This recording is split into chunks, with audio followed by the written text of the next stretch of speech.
Alright, what is going on, guys? Today I'm going to be making another video on something really cool that I bought. I actually talked about this in my video where I unboxed a ton of Famicom stuff, so if you watched that and you were wondering what the thing I mentioned in that video was, it's this. So I think I should be able to show this on camera, hopefully. We'll see if it fits. Here's the box. It doesn't really fit, but it's pretty close. Like I keep saying, I need to get some type of better setup for this because, it's not working too well, but anyway, let's get it open. Now, I have no clue when this video is actually going to be out because I've got a lot of stuff going on. So, as of me recording this, it is the 29th of July. So, you'll see it when I get to it because I don't even know if this thing 100% works. If it needs work, obviously, it's going to be a while. And, I got the convention and I got a couple other videos in the backlog, so we'll see when I get to it. Here we go. There's just a ton of bubble wrap and everything. Here's the first part of it. I'll show that in a second. Alright, so it looks like they put it in another box. So, I'm going to show you the main thing first and then the other ones, because the other things will definitely spoil it. Careful. I mean, you guys know what this is. It's in the title, but still. This is like the worst Christmas gift unwrapping ever, but I think we got it. Now it's just in bubble wrap. They really wanted to make sure this thing's safe, which is cool because I don't know how easy it would be to get replacement parts for this. We'll see if it's broken, I guess. Here we go. It's a big metal box. No, not actually. Let me get it all out of here and show you guys. So this is an old Japanese computer, but not just any old Japanese computer. As you see, has a floppy disk drive right there, and next to it, that's not a floppy disk drive. Some of you guys might be able to tell what this is, either just from knowing about it or from the little logo next to it, but let me kind of set this down in a better way so I can actually show it to you guys a little bit better. So I guess this is the best way I can show it off. I'm not sure if this is the way it's supposed to go or if it's upside down. I've seen it both ways. This seems right to me because of the way the controller ports are. I'm not an expert though, so call me stupid. I don't know. But this is a Sharp X1 Twin, which if you know anything about Sharp in the 90s, they made a couple different kind of combo game console things. They made the Famicom Titler, which I own. They made a Twin Famicom, which I also have. They made two kind of built-in TV Famicom things, which I would love to have, but they are very expensive. And then they made a TV with a built-in Super Nintendo, which I'd also love to own. It's slightly less expensive. This was something that they actually made for NEC instead of Nintendo, and it's pretty much a computer. If you didn't know, Sharp made old 90s computers, so this is one of their 8-bit computers called the X1, but it has a TurboGrafx, or over there it's called a PC Engine, built into it. That's what this little slot's for. So this lot came with the original keyboard, which is nice. Let's see if I can zoom out a little. There we go, the original keyboard. It uses a really weird connector. It's a 3.5 millimeter jack, which is definitely strange. I've never seen that before on a computer, but here we go. Looks alright. It's a little dirty. I don't know how much I want to be touching it, but it's a keyboard. And then to go along with this, because I actually didn't own any games for the PC Engine, I thought, why not get a classic? This one I think was released here, although I might be wrong, I'm not sure.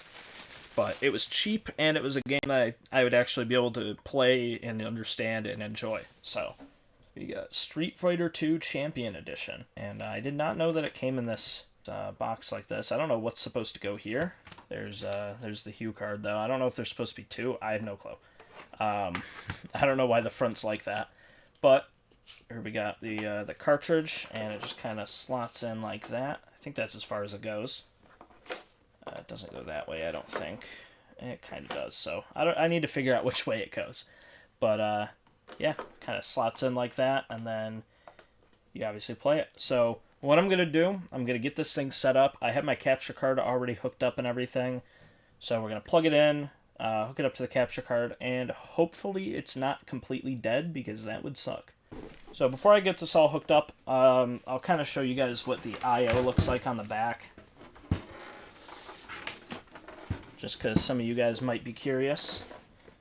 So we got the AV out, LNR audio, RGB out, although I think this only works for the PC portion of this, unfortunately. Got a printer jack, which you might be able to hook other stuff up to, I'm not sure. And then it has some I/O slots and other things like that. TV control, I'm not sure exactly what that's for. Oh, it's just like another port back there, so I don't know, that's probably some Japanese specific thing that I don't know anything about. And then it's got this hardwired plug right here. I don't know what FG is, why that says that, but there's a little dial. Hopefully that doesn't break something. And then on the front we got the power button right here, which kind of clicks in.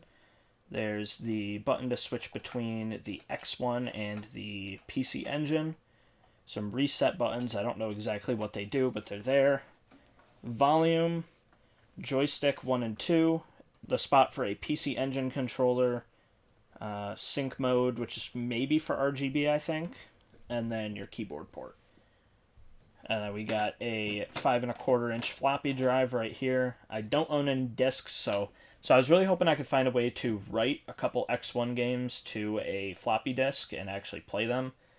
I was trying to find some like authentic copies and I just couldn't anywhere. So we're going to have to just try out the PC Engine part of this for now. I'll obviously go in there and just kind of type some stuff and make sure that works, but I won't be able to actually show you guys any software, unfortunately. But I might do a video where I mess around on that, because there are a couple interesting games that were made for the X1 that I think you guys would find it pretty neat. But anyway, let me get this thing all hooked up, and hopefully it's not dead. Okay, so here we are. It says, make ready any device. Let me plug the keyboard in. I mean, I don't have a floppy disk in there, so... Oh, TV timer control. Okay, cool. What does ROM do? Nothing. I don't know if that's for the PC Engine or what that is. Obviously, don't have a floppy disk, so I can't really do anything. Okay, so it works. That's about all I can show you guys. However, what most of you are here for is when I click on this button, most likely that hue card is probably dirty, so let me pull that out of there and clean it. Alright, so here we are with Street Fighter 2 Champion Edition. So, just your normal Street Fighter 2. There's nothing really all that special about it. Oh, I did kind of forget to buy a 6-button controller, so this it kind of sucks. I really should have thought of that before I made this video, but you know, we're playing on just the usual NEC PC Engine pad. It is really hard to play this while having to switch between punches and kicks. And I guess with what's basically an NES controller, I don't know how else you do it, but man, it is it is not great. But yeah, this thing is just so awesome. It's something that I've been really wanting for a long time. Shout out to Adam Korlick for tagging me in a picture of it on his Discord. And kind of reminding me of it because basically he was in Japan recently, and I'm in his Discord, I talk in there quite a bit, and he found one in a second-hand store there and sent me a picture, and I basically immediately went on Yahoo Auctions, and there was one for sale, so I ended up just buying it. You know what? Honestly, this isn't, even with 2 buttons, this does beat some of the fighting games I've played before. So, maybe it's not the worst thing ever, but I definitely should have bought a 6-button controller when I got this. Yeah, and then the weird thing that I've seen in some videos, so I think if you switch to X1 mode, it keeps playing. Yeah, so you can just switch over. They're basically 2 completely different systems. So you can kind of, be playing a game, and then your mom walks in and thinks you're doing homework, and you just quickly switch over. I've actually never heard the PC Engine renditions of any of these songs, so it's kind of an interesting way to experience this game for the first time. I do wish I had more games for it, but I was trying to I wish I had some more games for the system, but I was kind of out of money after buying this thing, so it really wouldn't have been a smart idea for me to go and blow a ton of money on games. But who knows, maybe at Long Island Retro, which I guess is probably already passed by the time you see this video, maybe I'll pick up 1 or 2 PC Engine games if I see any.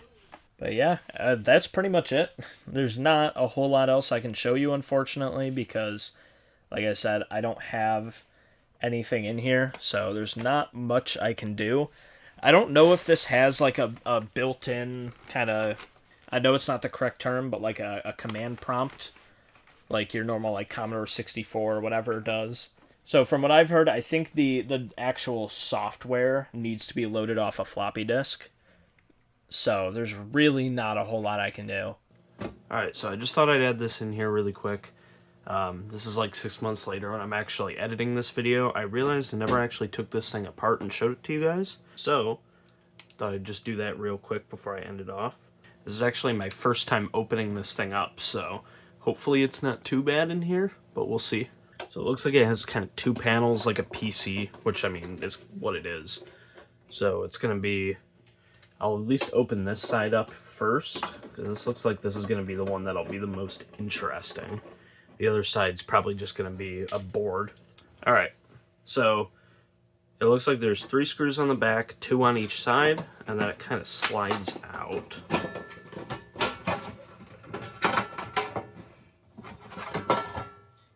There we go. So nothing really too spectacular on the inside. Right here you can see our floppy disk drive.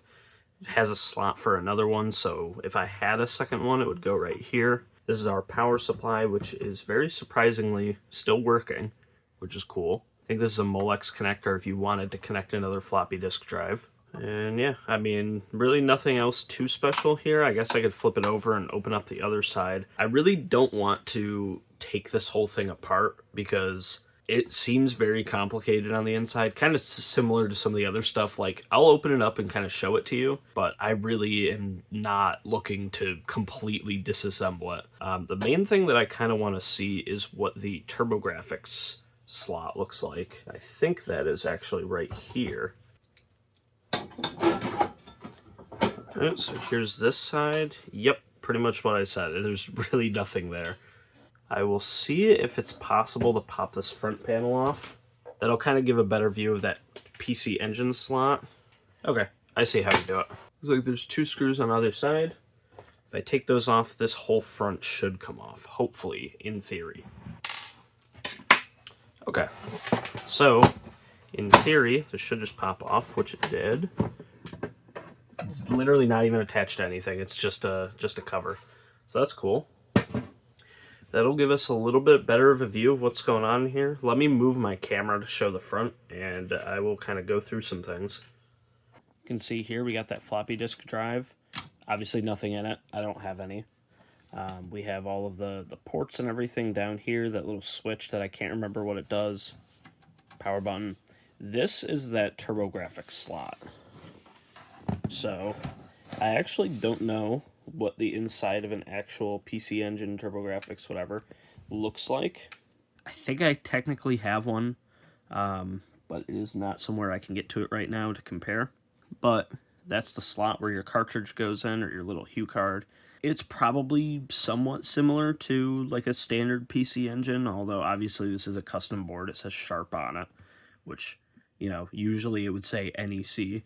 Yeah, then under there you just got all your ports. It looks like there's like a ribbon cable that kind of connects them together. And then all your little lights and dials and whatever else. So, pretty cool. Like I said, I really don't have the type of expertise I would need to completely disassemble this thing and put it all back together. I wish I could, but right now while I'm recording this, it's currently 7 in the morning. And that seems like a project for another day. I have heard that it might be possible to like RGB mod this or something, which is neat, especially because it has RGB out, but it's just for the PC itself, I think.